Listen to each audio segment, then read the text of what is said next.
Com o desenvolvimento de estrada pelos romanos no século XIII, permitiu a consolidação e eficácia de transferência de correspondência chamada cursos públicos, correio em português, no qual era usado transporte de tração animal chamado císio. O císio evoluiu para carroças, e estas serviram de base para a invenção do automóvel. Nelas foram adaptadas máquina a vapor, volante e espelho, mas que durou pouco, pois em 1806 o alemão Carl Benz inventou e construiu um automóvel com motor a gasolina, no qual conhecemos até hoje. Antes mesmo do automóvel haviam as locomotivas a carvão, e Richard Treveth as adaptou com motores a vapor em 1804. As embarcações são ainda mais antigas, 4.000 anos antes de Cristo, inventada pelos egípcios. E foi em uma grande caravela que foi transportada a considerada primeira carta, escrita por Pero Vaz de Caminha, cruzou o Oceano Atlântico do Brasil a Portugal. Mas o homem precisava ser mais veloz, fazer chegar a informação em tempo útil, e então inventou a aeronave. E apoderando-se dessa tecnologia, a Agência dos Correios dos Estados Unidos começou a usar aeronaves militares para transportar o correio entre algumas cidades americanas. Deu tão certo que em 1927 contratou linhas aéreas para este serviço, e é hoje considerado o transporte que mais contribui para a redução da distância-tempo.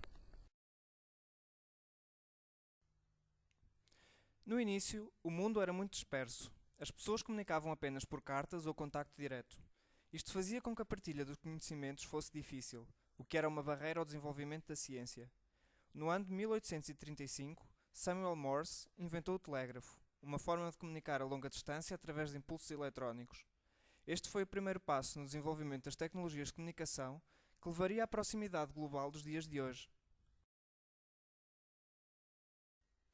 O primeiro filme foi criado em 1895 na França pelos irmãos Lumière através do cinematógrafo, um aparelho por eles inventado que utilizava vários negativos de fotos movimentados por uma manivela.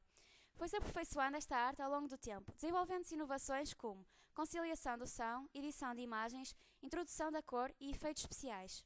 O cinema tornou-se no século XIX a maior indústria de comunicação em massa, tornando-se uma forma inspiradora de transmitir entretenimento e educação. Pode-se dizer que foi também o precursor da globalização, pois através deste, culturas diferentes foram divulgadas e apreciadas. A televisão e a rádio são dois meios de comunicação muito relevantes na sociedade. O primeiro sistema eletrónico completo da televisão foi demonstrado em 1927. O uso da televisão aumentou enormemente depois da Segunda Guerra Mundial, devido aos avanços tecnológicos surgidos com as necessidades da guerra. O início da história da rádio foi marcada pelas transmissões radiofónicas e a primeira transmissão foi realizada em 1906.